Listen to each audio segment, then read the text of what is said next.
છ વહુ ત્યાર થયું, પણ આ ઠાકોર નું શું? વહુ મંડ્યો કેવા કે બા કાંઈ વાંધો નહીં, આપણી ઘેલીને બરકો નહીં બધું કરશે.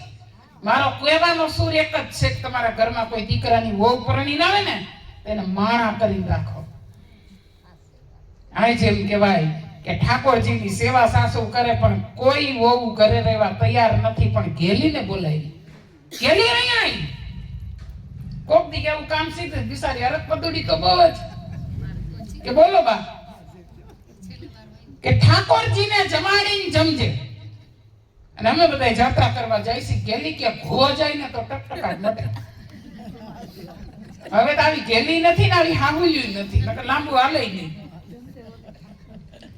ગેલી એમ કહેવાય કે બધી હવારે કહો ગઈ અને ગેલીએ ઠાકોરજીનું જલ્દી જલ્દી વાસીદું કરું જવું તેવું. આ 15 જણાનું કામ એકલીને કરું થોડીક ભીહી પડે. કામ કરીને ઘેલી એમ કહેવાય કે બપોર થયું બાજરાનો રોટલો કર્યો ભારતના નકશા જેવો અને અડદની દાળ બાફી હો.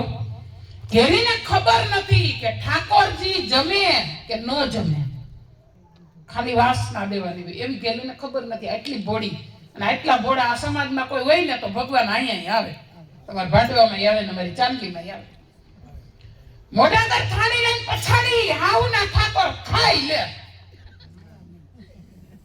હાઉનો ઠાકોર હલે નહીં સલે નહીં. હાઉ કેતા ભૂલી ગયા કે થાળી જઈને ટંકોરી વગાડી પાછી વહી આવજે, એ કેતા ભૂલી ગયા. ભોળી ભલી ઘેલી બિસારી જમે નહીં, આજનો ઉપવાસ. આવું 15 દી સુધી આયલું. 15 દી થી ઉપવાસ હતા જે ઘેલીને, પણ ઘેલી કંટાળી. એને સિંહાસને બેઠું રહેવાનું, ખાવું નહીં. મારે હાઉ વહી ગયા એટલે રીસાણા હોય કે જે હોય તે 15મે દી ધોકો લીધો હાથમાં. હવે સમજાય ને તો મારો પ્રોગ્રામ સફળ.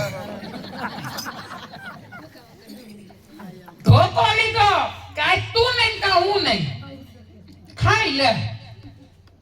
ધોકો લે ને તો ભગવાન આવે. આવા ભોળા ભક્તનો ભાવ જોઈને ભગવાનને હસવું આવ્યું. સિંહાસનેથી મૂર્તિમાંથી માણસ થઈ પ્રાણમાં પુરાઈ ગયા મૂર્તિમાં અને ભગવાન હેઠા ખાવા આવ્યા. ગેલીના મોઢામાં કોરિયો દીધો ને 15 દીની ભૂખ ભાંગી ગઈ. 1 સેકન્ડમાં એટલે ગંગા સતી પાનબાઈ આપણા ભારત દેશના સંત બોલી ગયા કે વીજળીના ચમકારે મોતીના પરવો પાનબાઈ. આને મોતી પોરવી લીધું ભાઈ. ઓલા નાવા ગયા બધી કો નાવા તો ગઈ, પણ આજ ગેલીએ બાજરાનો રોટલો બનાવ્યો અને એમાં પાણી કર્યું બહુ સરસ મજાનું ડોરું અને ગાગરે પાણી નાખ્યું કે ગંગામાં નામાં હું ફેર ભાઈ. આ ધોરીને ગંગાઈ ધોરા મટી સબ નાવા. વાવ નાળા જે જેઠાણી ગંગાજી પોગી ગયા કે બેલા બા ડૂબકી બાને ખવડાવો. બા ડૂબકી ખાવા ગયા તા, કાનમાં પોખાની હોનાની આવડી બધી પહેરી હતી ને હડાટ કરતી ગંગાજી. આ બાજુ ગેલી મંડી નાવા હો ગંગા કાથરેટમાં થાય એમાં પોખાની આવી. ગેલી ગોળી બિસારી કદાચ મારી હાહુ લોટ ધરીને ગયા.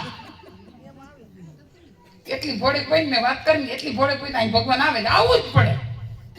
પણ આપણે બધા કાલની ખબીશું હવે ભાખરી બનાવવાની છે. એટલે એમ કહેવાય કે ઘેલીએ તો સિંહાસનમાં મૂકી દીધી, હાથમાં પોખાની આવી ગઈ. અરે મારા હાહુ કદાચ કઈ થારા ભૂલી ગયા છે, આવું છે. વાં કોઈ નાતા નથી. 15 માંથી કોઈ બાની પોખાની ગઈ, બાની પોખાની ગઈ. સમજાય છે ને ડાયરા? વાંધો નહીં. આ બાજુ એમ કહેવાય કે 4-6 મહિના રખડી સંગ ઘીરે આવ્યો. બધા મીંડા ઝીણી ઝીણી વાતો પાડેમાં મીંડી થાવ. વાતો હાસુકલો ભગવાન આવે છે. ઝીણી ઝીણી વાત એની હાહુને મોઢે કરી દીધી અને કીધું કે તમારે ગેલીયામાં ભગવાન જમવા આવે. રાત નદીનો સાંસ પેટ ગેલી ન દઈ. હાહુની આરતી ઉતારી પાટે બેહાયરા સાંડલો કર્યો ને ઘેરીએ કીધું બા હવે તમે ભગવાનને સંભાળો. જો મેં 100 મહિના સંભાળ્યા. 15 દી તો આવ્યા જ નહીં કે 15 દી પછી આવ્યા કે આવ્યા ને હવે તો રહી જાવે. રાત નદી તું બત ખવડાવી હાઈ તારા એવાય થઈ ગયા છે. ઘેરીએ વળી ભગવાનને કીધું ભગવાન હેઠા આવો આજ છેલ્લું પેલું, પછી તમે મરશો તો હું ભેગી નહીં થાવ, હું મરીશ તો તમે ભેગા નહીં થાવ. ભગવાનને વળી હસવું આવ્યું. ઘેલી બારી નીકળીને બધા કમાડ દઈ દીધા, નકર તો નુગરા બધા આવે તો નહીં ભગવાન.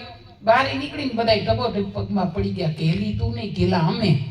એટલે વાણીમાં કીધું કે મન સંગાતો કાથરેટમાં ગંગા, ઈ ઘેલીની કાથરેટમાં ગંગા આવી. હવે અમે સત્સંગને વિરામ તરફ લઈ જાય. અહીંયા ભાઈની શ્રદ્ધાંજલિ અમે બોલી અને પછી આપણે સત્સંગને વિરામ આપશું. અમારી યુટ્યુબની અંદર ચેનલ